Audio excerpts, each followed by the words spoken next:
Hey guys, how's it going? Pitch Canker here, and I just wanted to go over today my thoughts on like macabre and like very violent, aggressive artwork. Some of you guys have probably seen my work, and it's extremely aggressive in a lot of ways. But I don't really consider myself a super gory or like I go out of my way to create visceral images for the most part.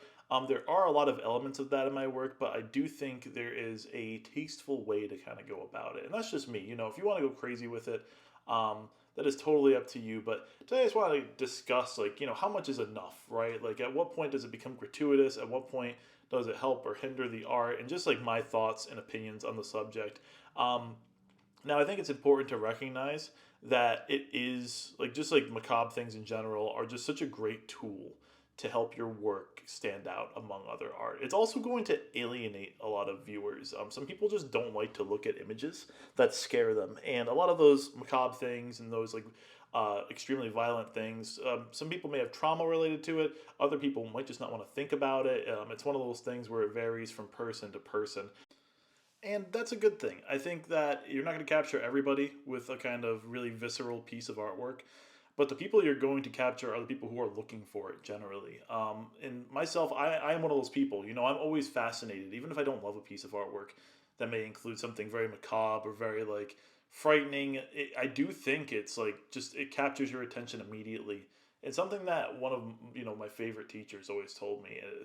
One of the key things about art is that it doesn't have to be beautiful. It doesn't have to be whatever. Like it needs to capture the attention of the viewer. And I think if you're thinking of the macabre and like the violent, visceral aspect of artwork as a tool, it is definitely a tool to capture the attention of the viewer, for better or for worse.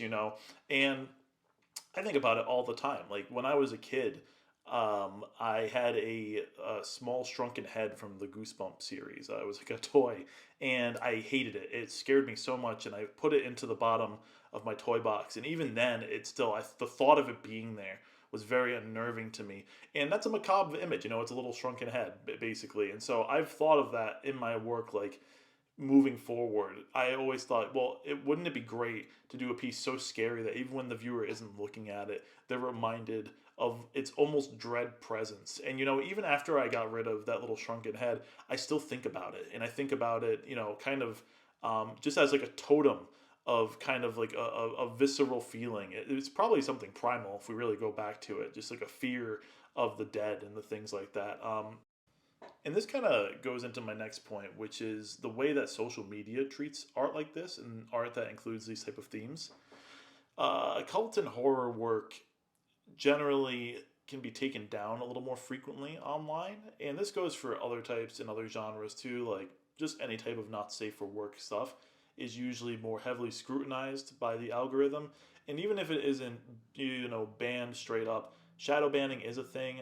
There was a period online where I was definitely having a harder time with my posting and the algorithm and numbers because of the level of violence in my posts, and I noticed an uptick after I kind of chilled out on that for a little bit.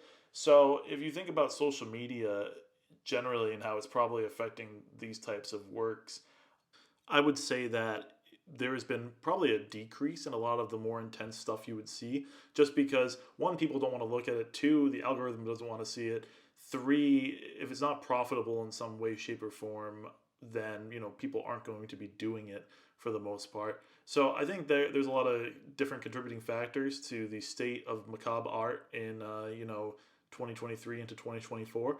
But time will tell. We don't know. Sites like Twitter have a lot less mediation in that response. If that's a good or bad thing, I can't really say.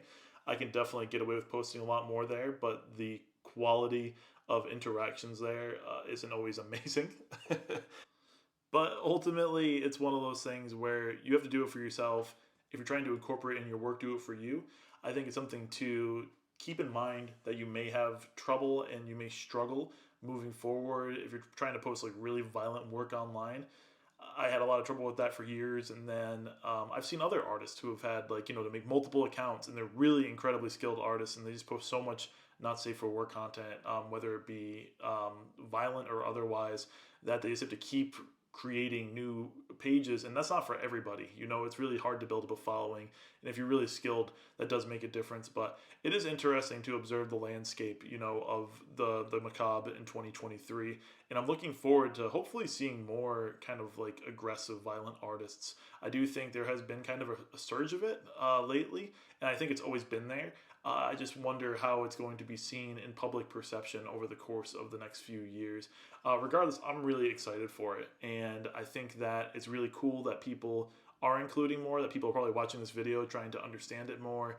I would definitely say like learning anatomy and things like that would definitely help with your understanding of the more visceral aspects of the human body, or otherwise, you know, animals and things like that too. Like I draw a lot of wolves with, like, you know, eating bodies and stuff like that. So it really just depends on what you're trying to do. But I do think uh, it's something to be used with caution. It's not something to go overboard with, because I personally don't like the idea of being like pigeonholed as like a gore artist or something like that. You know, it's something that I use as a tasteful touch, a peek behind the curtain. Maybe is even a good way to put it. Like even in this piece, this is a piece I've been working on in the back over here. Even in this piece, you know, it's like there is this element of uh, kind of like violence in the face, but I don't think it's overplayed. I don't think, you know, you see every single tooth and gum and things like that. It's more of like an inference of violence. You know, the whole background is red. The whole character is kind of like frightening, but if you were to take the red out, it would still be a very frightening face, you know? I think it just adds something a little extra to it, which I think is nice. But guys, thank you so much for watching. That was kind of my dissertation on macabre work. And as always, thank you to my Patreon supporters. I really appreciate you guys. Everyone have a great day, and enjoy your drawing sessions.